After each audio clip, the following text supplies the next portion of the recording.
আসসালামু আলাইকুম রহমতুল্লাহ। দিনী ইসলাম নলেজ চ্যানেলে আপনাদের স্বাগতম। আজ আমি আপনাদের সঙ্গে আলোচনা করব, আজ বৃহস্পতিবার দিনে অথবা রাতে যদি আপনারা এই জিকিরটি অথবা এই দোয়াটি যদি একবার অথবা তিনবার পড়তে পারেন, আপনার জীবন যৌবনের সমস্ত গুনাহ আল্লাহ মাফ করে দিবেন। সেই সঙ্গে সঙ্গে যদি আপনারা অভাবগ্রস্ত হয়ে থাকেন, ঋণগ্রস্ত হয়ে থাকেন, দেয়ালে পিঠ ঠেকে গেছে, কোনো মাধ্যম খুঁজে পাচ্ছেন না, যাদের পরিবার এবং সংসারে রিজিকে সমস্যা রয়েছে, টাকা পয়সায় বরকত পাচ্ছেন না, আল্লাহ তাআলার পক্ষ থেকে যদি আপনারা টাকা পয়সায় বরকত এবং রিজিক পেতে চান, এজন্য অবশ্যই ভিডিওটি দেখে আমলটি করবেন। দিনী ভাই ও বোনেরা, আল্লাহ তাআলা আমাদের জীবনে দিন ও রাত দুইটি দ্বারা রেখেছেন। এর মধ্যে কিছু দিন বা কিছু রাত আল্লাহ তাআলা বিশেষ বরকতময় করে রেখেছেন। যদি আপনারা এই বৃহস্পতিবার দিনে অথবা রাতে অথবা যে কোনো সময় যদি আপনারা এই আমলটি করতে পারেন নিয়মটি মেনে, আপনাদের ভাগ্য খুলে যাবে, কপাল খুলে যাবে। আল্লাহ তাআলার ভাগ্য একমাত্র দোয়া ব্যতীত অন্য কিছু পরিবর্তন করতে পারে না। অর্থাৎ আপনার ভাগ্যে যদি আল্লাহ তাআলা খারাপ কিছুও লিখে থাকে, তাহলে আল্লাহ তাআলার কাছে এই দোয়ার মাধ্যমে যদি আপনি ভালো কিছু চান, আল্লাহ তাআলা আপনার ভাগ্যকে পরিবর্তন করে দিবেন ইনশাআল্লাহ। অনেক দিনই ভাই ও বোনেরা রয়েছেন, কষ্টে আছেন, অভাবগ্রস্ত, ঋণগ্রস্ত, পরিবারের সংসারে রিজিকে বরকত নেই, সব সময় হতাশগ্রস্ত অবস্থায় থাকেন। আপনি মাসে অনেক টাকা ইনকাম করার পরেও আপনার হাতে একটা টাকাও থাকে না, কোথা দিয়ে যেন আপনার টাকাগুলো খরচ হয়ে যাচ্ছে, শেষ হয়ে যাচ্ছে। আপনি বুঝতেও পারছেন না অথবা অনুভব করতেও পারতেছেন না যে আপনার টাকাগুলো কোথায় গেছে। দিনী ভাই ও বোনেরা, অত্যন্ত ফজিলাতপূর্ণ একটি দিন অথবা রাত, আমলটি অবশ্যই করে যাবেন। এই উদ্দেশ্যে ভিডিওটি না টেনে একদম শেষ পর্যন্ত দেখতে থাকুন। অনুরোধ করছি, আমরা এই প্রথমবার নারীদের ছবি ছাড়া কিংবা হারাম কোনো ছবি ছাড়া ইউটিউব এবং ফেসবুকে ভিডিও দিয়ে থাকছি। এরকম ভিডিওগুলি যদি আপনি আপনার ফোনে পেতে চান, এজন্য অবশ্যই দিনী ইসলাম নলেজ চ্যানেলটিকে সাবস্ক্রাইব করে রাখুন। তো চলুন শুরু করি। দুনিয়াতে যেই সময়গুলো জিকির ছাড়া অতিবাহিত হয়, সেই সময়ের জন্য পরকালে আফসোস করতে হবে। রাসূল সাল্লাল্লাহু আলাইহি ওয়াসাল্লাম বলেছেন, জান্নাতে প্রবেশ করার পর জান্নাতবাসীরা দুনিয়ার কোনো কিছুর জন্য আফসোস করবে না, শুধু ওই সময়ের জন্য আফসোস করবে যা দুনিয়াতে আল্লাহর জিকির ছাড়া অতিবাহিত করেছে। সুবহানাল্লাহ। দিনী ভাই ও বোনেরা, রাসূল সাল্লাল্লাহু আলাইহি ওয়াসাল্লামের এই কথাটি আপনারা কিভাবে নিচ্ছেন বা কিভাবে শুনছেন? এখানে নবীজি বলেছেন, জান্নাতবাসীরা পরকালে কোনো কিছুর জন্য আফসোস করবে না, শুধু যে তারা এই দুনিয়াতে যেই সময়টুকুকে অপচয় করেছে, সেই সময়ের জন্য তারা তখন আফসোস করবে। এই দুনিয়াবি সময়টা যে কত মূল্যবান সময়, আপনি তখনই বুঝতে পারবেন যখন আপনি এই পৃথিবী ছেড়ে চলে যাবেন। কিয়ামতের সময় অথবা জান্নাতে গেলে তখন আপনি এই সময়ের মূল্য বুঝতে পারবেন। তখন আপনি হাজারো কান্নাকাটি করার পর এই দুনিয়াতে দ্বিতীয়বার আসতে পারবেন না।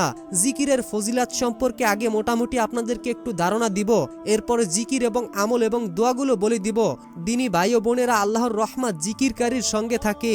রাসূল সাল্লাল্লাহু আলাইহি ওয়াসাল্লাম বলেছেন, আল্লাহ তাআলা বলেন, বান্দা যখন আল্লাহকে স্মরণ করতে থাকে এবং আমার জিকিরের কারণে তার ঠোঁট নড়তে থাকে, ততক্ষণ আমি তার সঙ্গেই থাকি। সুবহানাল্লাহ। দিনী ভাই ও বোনেরা, আপনারা বুঝতে পেরেছেন, যতক্ষণ আপনি আল্লাহর জিকির করবেন ততক্ষণ আল্লাহ আপনার সঙ্গে থাকবেন। যেহেতু আপনার সঙ্গে আল্লাহ থাকবেন, আপনার যে কোনো কামনা বাসনা, মনের আশা পূরণ করেই দিবেন এবং আপনার সকল সংকট কেটে যাবে। আপনার গুনাহকে আল্লাহ তাআলা মাফ করে দিবেন। আল্লাহ তাআলা বলেন, আমি পবিত্র বস্তু ছাড়া কোনো কিছুই গ্রহণ করি না। এই কথা দ্বারা বুঝতে পারি যে আল্লাহ যখন আপনার সঙ্গে থাকবে, যতক্ষণ আপনি জিকির করবেন ততক্ষণ আপনার উপর আসা বালা মুসিবত দূর হবে, আপনার যাবতীয় পেরেশানি আল্লাহ দূর করে দিবেন। প্রিয় দিনী মা ও বোনেরা, কিয়ামতের দিন সূর্যের উত্তপ্ত থেকে বাঁচার জন্য মানুষ কত জায়গায় না ছোটাছুটি করবে, কত জায়গায় না আশ্রয়ের জন্য তারা দৌড়াদৌড়ি করতে থাকবে। তখন আল্লাহ তাআলা জিকিরকারীকে তার আরশের ছায়ায় আশ্রয় দেবে। তখন আল্লাহ তাআলা জিকিরকারীকে ডেকে ডেকে বলবে, হে আমার জিকিরকারী বান্দাগণ, তোমরা আমার এই আরশের ছায়ায় আশ্রয় গ্রহণ করো। দুনিয়াতে তোমরা সর্বদা আমার জিকির করেছো, সর্বদা তোমার ঠোঁট নড়েছে আমার জিকিরে, সুতরাং তোমরা আমার এই আরশের ছায়ায় আশ্রয় নাও। রাসূলুল্লাহ সাল্লাল্লাহু আলাইহি ওয়াসাল্লাম এখানে বলেছেন, আল্লাহ তাআলা 7 শ্রেণীর ব্যক্তিকে তার আরশের ছায়ায় আশ্রয় দেবে। এর মধ্যে একজন হলো ওই ব্যক্তি যে একান্তে আল্লাহ তাআলাকে স্মরণ করেছে, সর্বদা আল্লাহ তাআলার জিকির তার মুখে জবানে জারি রেখেছে এবং সর্বদা আল্লাহ তাআলার নিয়ামতের শুকরিয়া আদায় করেছে। ওই ব্যক্তিকে কিয়ামতের দিন আল্লাহ তাআলা ওই ব্যক্তিকে তার আরশের ছায়ায় আশ্রয় দেবে। জিকিরের এখনো অনেকগুলো ফজিলাত বলা হয়নি আপনাদেরকে, তো আপনারা বুঝতে পেরেছেন সামান্য কয়টি ফজিলাতের কথা আমি আপনাদেরকে বলেছি। এই ফজিলাত শোনার পর আপনি একটু মনে মনে চিন্তা করে দেখুন তো আজকের এই আমলটি করবেন কি করবেন না। যদি না করেন তাহলে আগে থেকেই ভিডিও ছেড়ে চলে যেতে পারেন, কোনো আফসোস নেই। আপনারা অনেকেই আছেন যারা ভিডিওর মাঝখানে দেখেন এবং শেষের অংশ দেখেন, এতে করে আপনারা অনেকগুলো ফজিলাত বা অনেকগুলো কথা মিস করে থাকেন। এই কথাগুলো না শুনলে বা ফজিলাতগুলো না জানলে আপনারা কিভাবে আমল করবেন সঠিকভাবে। তো আমি আশা করি আপনাদেরকে আমলটি সঠিক এবং সম্পূর্ণভাবে বুঝাতে পারবো। তো সর্বপ্রথম আমি জিকিরের ফজিলাত সম্পর্কে আপনাদেরকে মোটামুটি ধারণা দিয়েছি। তো এখন আমরা বৃহস্পতিবার দিনে অথবা রাতে যে আমলগুলো করতে পারি এবং যে সহজ আমলগুলো করার দ্বারা আমাদের জীবনের গুনাহকে মাফ করে দিবেন এবং নবীজি সাল্লাল্লাহু আলাইহি ওয়াসাল্লাম আপনার লাশকে বহন করার জন্য হযরত জিবরাইল আলাইহিস সালামের সঙ্গে অনেকগুলো ফেরেশতা পাঠিয়ে দেবে, তারা আপনার লাশকে গোসল জানাজা দিয়ে দাফন করে যাবে। সুবহানাল্লাহ সুবহানাল্লাহ। দিনী ভাই ও বোনেরা, আমাদের দৈনন্দিন জীবনে আমলের গুরুত্ব অপরিসীম। শুধু ফরজ আমলগুলো অনেক সময় যথেষ্ট নাও হতে পারে, তাই নফল ও অন্য অন্য আমল করা চাই। কারণ হাদিসে এসেছে বান্দার ফরজ আমলের যেখানে ঘাটতি রয়েছে তা এই নফল আমল দিয়ে বরাট করে দিবে, ভর্তি করে দিবে। অর্থাৎ দুনিয়াতে আপনি কোনো একটা ভালো আমল করলেন, দেখা গেছে সেই আপনার ভালো আমলে আপনার পুলসিরাতের ফুল অর্থাৎ পার হতে পারছেন না, অথবা কিয়ামতের দিন আপনার আমল নামার পাল্লা ভারী হয়ে গিয়েছে, তখন আল্লাহ তাআলা আপনার সেই নফল ইবাদত দিয়ে সেই পাল্লাকে ভারী করে দিবেন। সুবহানাল্লাহ। তো দৈনন্দিন জীবনে আমরা ছোট ছোট যেই সকল আমলগুলো সব সময় করতে পারি, অথবা আপনি কাজের ফাঁকে ফাঁকেও এই আমলগুলো করতে পারবেন। দৈনন্দিন জীবনে 100 বার সুবহানাল্লাহ পাঠ করা, এতে 1000 সওয়াব লেখা হয়, 1000 গুনাহকে মাফ করা হয়। সহিহ মুসলিম শরীফের হাদিস। 2 নাম্বার আমল হলো আলহামদুলিল্লাহ, আমলের পাল্লাকে ভারী করে দেয় এবং এটি সর্বোত্তম দোয়াও বটে। তিরমিজি শরীফের হাদিস। 3 নাম্বার লা ইলাহা ইল্লাল্লাহ পাঠ করা, এটি সর্বোত্তম জিকির। তিরমিজি শরীফের হাদিস। যদি আপনারা এই জিকিরটি পাঠ করতে পারেন তাহলে আপনাদের মনের আশা পূরণ হবে, গুনাহকে মাফ করে দেওয়া হবে। 4 নাম্বার জিকিরটি আমি বলে দিচ্ছি, সুবহানাল্লাহ আলহামদুলিল্লাহ লা ইলাহা ইল্লাল্লাহ আল্লাহু আকবার। দর্শক, এই বাক্যগুলো আল্লাহ তাআলার নিকট অধিক প্রিয়। নবীজি সাল্লাল্লাহু আলাইহি ওয়াসাল্লাম বলেছেন, পৃথিবীর সবকিছুর চাইতে এই জিকিরগুলো আমার কাছে অধিক প্রিয়। সুবহানাল্লাহ। 5 নাম্বার দৈনিক 100 বার সুবহানাল্লাহ অবিহামদি পাঠ করা, এতে সমুদ্রের ফেনা পরিমাণ সগীরা ও কবিরা গুনাহকে আল্লাহ তাআলা ক্ষমা করে দেন, মাফ করে দেন। সুবহানাল্লাহ। 6 নাম্বার আমল হলো হাদিসে এসেছে রাসূলুল্লাহ সাল্লাল্লাহু আলাইহি ওয়াসাল্লাম বলেছেন, সুবহানাল্লাহি অবিহামদি সুবহানাল্লাহিল আযীম। এই বাক্যটি যদিও সহজ একটি বাক্য বা সহজ একটি দোয়া, এর পরিমাণ বা এর নেকের পরিমাণ যে এত, যা আপনারা কখনো কোনোদিন কল্পনাও করতে পারবেন না। দিনী ভাই ও বোনেরা, অনেকেই আছেন যারা সময় খুবই কম, মানে আপনি অল্প সময়ের ভিতরে অনেক সওয়াব এবং অনেক নেকি কামাতে চান, কিন্তু আপনার কোনো সহজ আমল জানা নেই। আমি আপনাদেরকে অনুরোধ করে বলবো, আজকের যেই সহজ আমলগুলো এবং ছোট আমলগুলো আপনাদেরকে বলে দিচ্ছি, এই আমলগুলোর সাথে আপনারা লেগে থাকবেন, আপনাদের জীবন চলে যাবে, এর পরেও আপনারা এই ছোট আমলগুলো ছাড়বেন না। এর বিনিময়ে আপনাদেরকে আল্লাহ তাআলা কঠিন বিপদ আপদ বালা মুসিবত থেকে রক্ষা করবেন, হেফাজত করবেন। আপনাদের কোটি কোটি টাকার ঋণ থাকলে আল্লাহ তাআলার কাছে দোয়ার মাধ্যমে বলবেন, আল্লাহ তাআলা তা পরিশোধের ব্যবস্থা করে দিবেন। আল্লাহ তাআলা পারেন না এমন কোনো কিছুই নেই। দিনী ভাই ও বোনেরা, অন্য এক হাদিসে এসেছে, যে ব্যক্তি একবার সুবহানাল্লাহিল আযীম সুবহানাল্লাহি বিহামদি পাঠ করবে, তার জন্য জান্নাতে একটি করে খেজুরের গাছ রোপণ করা হবে। অর্থাৎ আপনার জন্য জান্নাতের ভিতরে একটি খেজুরের গাছ রোপণ করা হবে যদি আপনারা সুবহানাল্লাহিল আযীম অবিহামদি পাঠ করেন। আমি যে এইমাত্র 2 বার বলেছি সুবহানাল্লাহিল আযীম সুবহানাল্লাহিল আযীম অবিহামদিহি, এই যে পাঠ করলাম, আমি এটা পাঠ করার সঙ্গে সঙ্গে আল্লাহ তাআলা আমার জন্য জান্নাতে একটি খেজুরের গাছ রোপণ করে দিয়েছে। সুবহানাল্লাহ সুবহানাল্লাহ। তো দিনী ভাই ও বোনেরা, আজ যেহেতু বৃহস্পতিবার, অত্যন্ত ফজিলাতপূর্ণ একটি দিন অথবা রাত, এই দিনে অথবা রাতে আমরা একটি ফজিলাতপূর্ণ বরকতপূর্ণ একটি আমল করতে পারি। সেই আমলটি হচ্ছে কোরআন তেলাওয়াত শোনা। আপনারা অনেকেই আছেন যারা কোরআনকে ভালোবাসেন বা কোরআন তেলাওয়াত শুনতে ভালোবাসেন। এবং অনেকেই আছেন যারা কোরআন পড়তে পারেন না, বা যারা পড়তে পারেন তারা কোরআনকে কাছে নিয়ে পড়ার মতো সুযোগ পাচ্ছেন না। অনুরোধ করে বলবো আপনারা অবশ্যই এই সূরাটি শুনে যান। সূরাটির প্রতিটা হরফে আপনি 10টি করে নেকি পাবেন, 10টি করে গুনাহ আপনার আমলনামা থেকে ফেরেশতারা কেটে দিবে, আল্লাহর রহমত আপনার উপর নাজিল হবে। যতক্ষণ সূরাটি শুনবেন আল্লাহ তাআলা আপনাদেরকে ঘিরে রাখবেন, ডেকে রাখবেন আল্লাহর রহমত। নবী করিম সাল্লাল্লাহু আলাইহি ওয়াসাল্লাম কখনো কখনো সাহাবাই کرامদেরকে দিয়ে কোরআন তেলাওয়াত করাতেন এবং তিনি গভীর আগ্রহ সহকারে কোরআন তেলাওয়াত শ্রবণ করতেন। সুবহানাল্লাহ। যেখানে আমাদের প্রিয় নবী হযরত মুহাম্মদ সাল্লাল্লাহু আলাইহি ওয়াসাল্লামের উপরে কোরআন অবতীর্ণ হয়েছে, সেই কিনা অন্যের কোরআন তেলাওয়াত শুনতে পছন্দ করতেন। আর সেখানে আপনি যদি কোরআন তেলাওয়াত শুনতে পছন্দ না করেন, তাহলে আপনি আপনার মনের সাথে একটু মিলিয়ে দেখেন আপনি কিভাবে নবীর সঙ্গে জান্নাতে যেতে পারবেন, অথবা কিভাবে আপনি নবীকে ভালোবাসতে পারলেন। এখানে তো নবীর ভালোবাসার প্রমাণ আপনি দেখাতে পারলেন না। দিনী ভাই ও বোনেরা, অনুরোধ করছি আগে আমরা এই সূরাটি শুনবো, তবে সূরাটি শোনার পরই আমরা দোয়াগুলো বলে দিব, যেই দোয়াগুলো খুবই গুরুত্বপূর্ণ। তো সূরাটি শোনার আগে আমরা একটু দোয়া করে নেই। হে আল্লাহ, যে যেই উদ্দেশ্য নিয়ে, যে যেই আশা আকাঙ্ক্ষা নিয়ে এই সূরাটি শুনছে বা শুনবে, আপনি সকলের মনের আশা গায়েব থেকে পূরণ করে দিন। অনেকেই অভাবী, অনেকেই ঋণগ্রস্ত, অনেকের দুঃখ কষ্ট পেরেশানি রয়েছে, অনেকেই অসুস্থ, কোনোভাবেই যাদের রোগ ভালো হচ্ছে না, ডাক্তার দেখানোর পর ট্রিটমেন্ট করার পরেও যারা ভালো হচ্ছে না, সুস্থ হচ্ছে না, আপনি তাদেরকে এই সূরাটি শোনার ওসিলায় সুস্থতা দান করুন। যারা প্রকৃত পক্ষে অভাবী, আপনি তাদেরকে গায়বী সাহায্যের মাধ্যমে তাদের অভাব দূর করুন। আমিন। কমেন্ট বক্সে আপনারাও আমিন লিখে উন্মুক্ত দোয়ায় শরীক হয়ে থাকুন, কেননা কে জানে কখন কার মুখ থেকে বলা আমিন মহান আল্লাহ পাক রব্বুল আলামিন কবুল করে নেন। তো চলুন আর দেরি নয়, সকলেই একসঙ্গে মনোযোগ সহকারে أعوذ بالله من الشيطان الرجيم. بسم الله الرحمن الرحيم. الرحمن علم القرآن خلق الإنسان علمه البيان.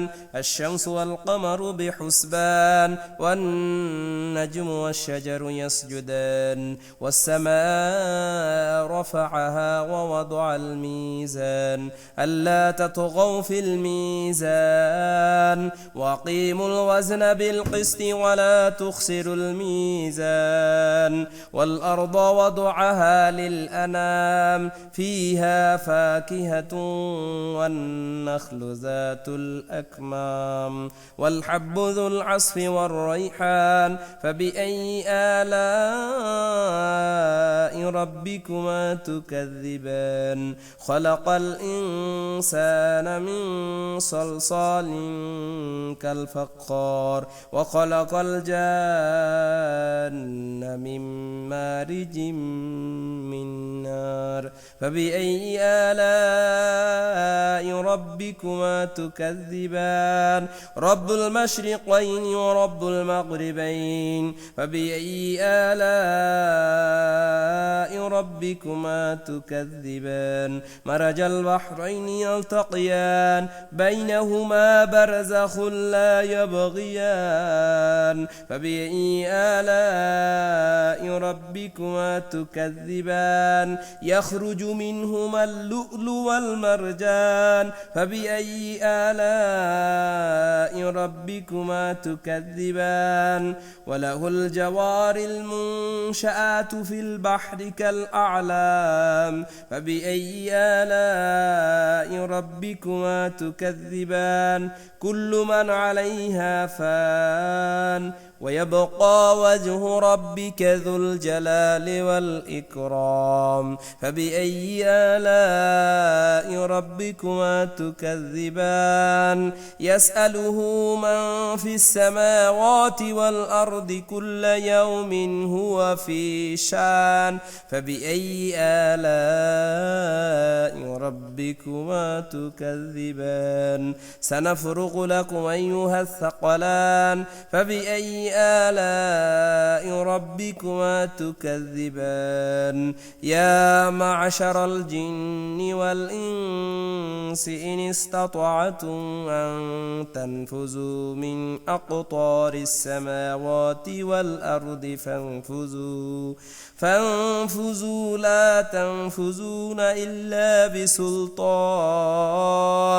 فبأي آلاء ربكما تكذبان يرسل عليكما شواذ من نار ونحاس فلا تنتصران فبأي آلاء ربكما تكذبان فإذا انشقت السماء فكانت وردة كالدهان فبأي آلاء ربكما تكذبان فيومئذ لا يسأل عن ذنبه إنس ولا جان فبأي آلاء ربكما تكذبان يعرف المجرمون بسيماهم فيؤخذ بالنواصي والأقدام فبأي آلاء ربكما تكذبان هذه جهنم التي يكذب بها المجرمون يطوفون بينها وبين حميم آن فبأي آلاء ربكما تكذبان ولمن خاف مقام ربه جنتان فبأي آلاء ربكما تكذبان ذواتا أفنان فبأي آلاء ربكما تكذبان فيهما عينان تجريان فبأي آلاء ربكما تكذبان فيهما من كل فاكهة زوجان فبأي آلاء ربكما تكذبان متكئين على فروش بطائنها من استبرق وجنى الجنتين دان فبأي آلاء ربكما تكذبان فيهن قاصرة الطرف لم يطمثهن إنس قبلهم ولا جان فبأي آلاء ربكما تكذبان كأنهن الياقوت والمرجان فبأي آلاء ربكما تكذبان هل جزاء الإحسان إلا الإحسان فبأي آلاء ربكما تكذبان ومن دونهما جنتان فبأي آلاء ربكما تكذبان مدهامتان فبأي آلاء ربكما تكذبان فيهما عينان نضاختان فبأي آلاء ربكما تكذبان فيهما فاكهة والنخل والرمان فبأي آلاء ربكما تكذبان فيهن خيرات حسان فبأي آلاء ربكما تكذبان حور مقصورات في الخيام فبأي آلاء ربكما تكذبان لم يطمثهن إنس قبلهم ولا جان فبأي آلاء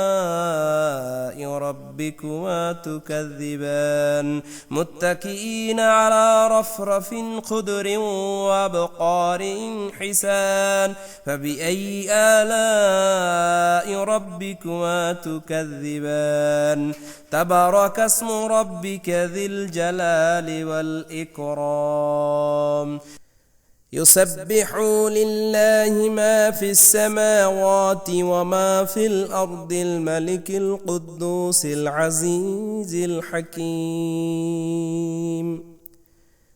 هو الذي بعث في الأميين رسولا منهم يتلو عليهم آياته ويزكيهم ويعلمهم الكتاب والحكمة وإن كانوا من قبل لفي ضلال مبين وآخرين منهم لما يلحقوا بهم وهو العزيز الحكيم ذلك فضل الله يؤته من يشاء والله ذو الفضل العظيم مثل الذين حملوا التوراة ثم لم يحملوها كمثل الحمار يحمل أسفارا بئس مثل القوم الذين كذبوا بآيات الله والله لا يهدي القوم الظالمين قل يا أيها الذين هادوا إن زعمتم أنكم أولياء لله من دون الناس فتمنوا الموت إن كنتم صادقين ولن يتمنونه أبدا بما قدمت أيديهم والله عليم بالظالمين قل إن الموت الذي تفرون منه فإنه ملاقيكم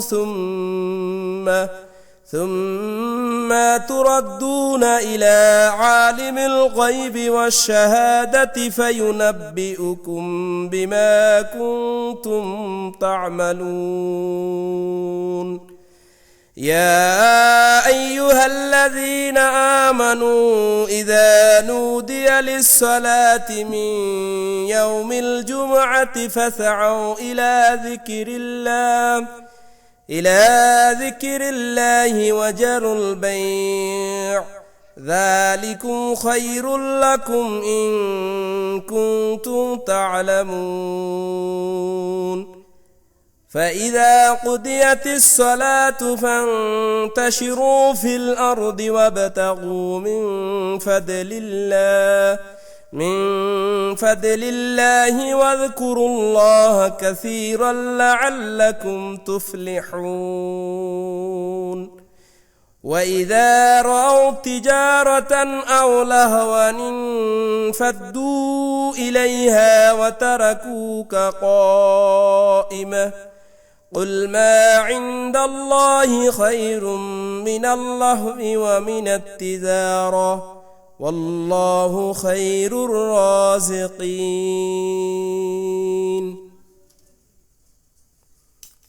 দিনী ভাই ও বোনেরা, আমি আশা করি আপনারা সকলেই মনোযোগ সহকারে সূরাটি শুনেছেন। এখন আমি আপনাদেরকে দোয়াগুলো বলে দিচ্ছি এবং আমলটি বুঝিয়ে দিচ্ছি। বিসমিল্লাহির রহমানির রহিম। আনতা ওয়ালিউনা ফাগফির লানা ওয়ারহামনা ওয়া আনতা খায়রুল গাফিরিন আনতা ওয়ালিউনা ফাগফির লানা ওয়ারহামনা ওয়া আনতা খায়রুল গাফিরিন। অর্থ, আপনি আমাদের অভিভাবক, সুতরাং আপনি আমাদেরকে ক্ষমা করে দিন এবং আপনি উত্তম ক্ষমাশীল। সুবহানাল্লাহ সুবহানাল্লাহ। বিসমিল্লাহির রহমানির রহিম। রব্বানা তাকাব্বাল মিন্না ইন্নাকা আনতাস সামিউল আলিম রব্বানা তাকাব্বাল মিন্না ইন্নাকা আনতাস সামিউল আলিম ওয়া তুব আলাইনা ইন্নাকা আনতাত তাওয়াবুর রহিম রহিম। হে আমাদের রব, আপনি আমাদের পক্ষ হতে এটি কবুল করুন। নিশ্চয়ই আপনি সর্বশ্রেষ্ঠ ও জ্ঞানী। আমাদের ক্ষমা করুন, নিশ্চয়ই আপনি অধিক তওবা কবুলকারী ও দয়াময়। সুবহানাল্লাহ সুবহানাল্লাহ। এখন যেই দোয়াটি বলে দিব, দোয়াটি অবশ্যই মনোযোগ সহকারে শুনুন, কেননা এই দোয়াটি পড়লে আল্লাহ তাআলা আপনার মনের আশা পূরণ করে দিবেন। বিসমিল্লাহির রহমানির রহিম। আল্লাহুম্মা ইন্নী আসআলুকা বিআন্নাল্লাকাল হামদু লা ইলাহা ইল্লা আনতাল মান্নান বা'দুস সামাওয়াতি ওয়াল আরদ ইয়া জাল জালালি ওয়াল ইকরাম ইয়া হাইয়্যু ইয়া কাইয়্যুম। নবী করিম সাল্লাল্লাহু আলাইহি ওয়াসাল্লাম বলেন, এই ব্যক্তি ইসমে আজম পড়ে দোয়া করেছেন। ইসমে আজম মহান আল্লাহ তাআলার এমন একটি নাম যে নামে ডাকলে মহান আল্লাহ তাআলা তার ডাকে সাড়া দেন, যে নামে তার কাছে কোনো কিছু চাইলে তিনি তা দান করেন, কোনো কিছু প্রার্থনা করলে তিনি অবশ্যই তাকে তার মনের আশা পূরণ করে দেন। আবু দাউদ শরীফের হাদিস। অবশ্যই আপনারা এই আমলটি করবেন বা এই দোয়াটি পড়বেন। তো এখন আমরা সংক্ষেপেই জেনে নেই এই দোয়াগুলো আমরা কিভাবে এবং কোন সময় পড়ব। দিনী ভাই ও বোনেরা, দেখুন আপনারা যে কোনো সময় এই আমলগুলো করতে পারেন বা এই দোয়াগুলো পাঠ করতে পারেন, তবে সবচেয়ে বেশি ভালো হয় যদি আপনারা এই দোয়াটি এবং এই আমলটি যে কোনো নামাজের পরে করার চেষ্টা করেন, তাহলে সবচেয়ে উত্তম হয়। যদি আপনারা নামাজের পরে পড়েন তাহলে সমস্যা নেই, আর যদি নামাজের বাইরে পড়েন তাও সমস্যা নেই, কিন্তু নিয়মটি মানতে হবে। যদি আপনারা নামাজের ভিতরে পড়েন, নামাজের সালাম ফেরানোর পর সর্বপ্রথম আপনারা 21 বার দুরূদ শরীফ অথবা 7 বার দুরূদ শরীফ পড়ে নেবেন। আপনাদের সুবিধার্থে ছোট্ট একটি দুরূদ আমি বলে দিচ্ছি, সাল্লাল্লাহু আলাইহি ওয়াসাল্লাম। এই দুরূদটি আপনারা প্রথমে 7 বার অথবা 21 বার পড়ে নেবেন। এরপরে আপনারা যেই দোয়াগুলো আমি আপনাদেরকে বলে দিলাম, এই দোয়াগুলো অবশ্যই মনোযোগ সহকারে পড়বেন। দোয়াগুলো পড়ার পর অবশ্যই আপনারা লাস্টে 7 বার অথবা 21 বার এই দুরূদটি পড়বেন। আল্লাহুম্মা সাল্লি আলা মুহাম্মাদি ওয়া আলা আলি মুহাম্মাদ কামা সাল্লাইতা আলা ইব্রাহিম ওয়া আলা আলি ইব্রাহিম ইন্নাকা হামিদুম মাজিদ। আল্লাহুম্মা বারিক আলা মুহাম্মাদি ওয়া আলা আলি মুহাম্মাদ কামা বারাকতা আলা ইব্রাহিম ওয়া আলা আলি ইব্রাহিম ইন্নাকা হামিদুম মাজিদ। আপনারা অবশ্যই এই দুরূদটি পড়ে নেবেন। এতে করে আপনাদের দোয়া খুব দ্রুতই কবুল হবে, খুব দ্রুতই মনের আশা পূরণ হবে। আল্লাহ তাআলা আমাদের সকলকেই আমলটি করার তৌফিক দান করুন। ভিডিওটি যারা শুরু থেকে শেষ পর্যন্ত দেখে আসছে তাদেরকে আল্লাহ তাআলা উত্তম রিজিকের ব্যবস্থা করে দিন, আমিন। সকলেই কমেন্ট বক্সে আমিন লিখে দোয়াতে শরীক থাকুন। তো বন্ধুরা, এই ছিল আমাদের আজকের ভিডিও সম্পর্কে যদি কোনো মতামত থাকে অবশ্যই কমেন্টে জানাবেন। এখনকার মতো বিদায় নিচ্ছি, দেখা হবে পরবর্তীর কোনো ভিডিওতে। ততক্ষণ পর্যন্ত ভালো থাকুন, সুস্থ থাকুন। আসসালামু আলাইকুম ওয়া রাহমাতুল্লাহ।